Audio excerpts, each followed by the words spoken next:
you're trying to figure out simple melodies, you're going to start either on the D, on the F sharp, or the A.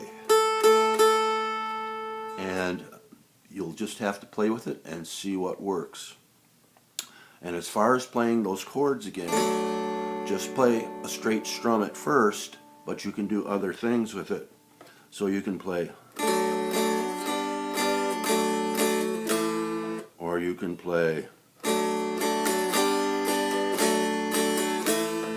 or you can play. So there's pieces where I use all different parts of that. I'm going to play a little bit of Columbus Stockade.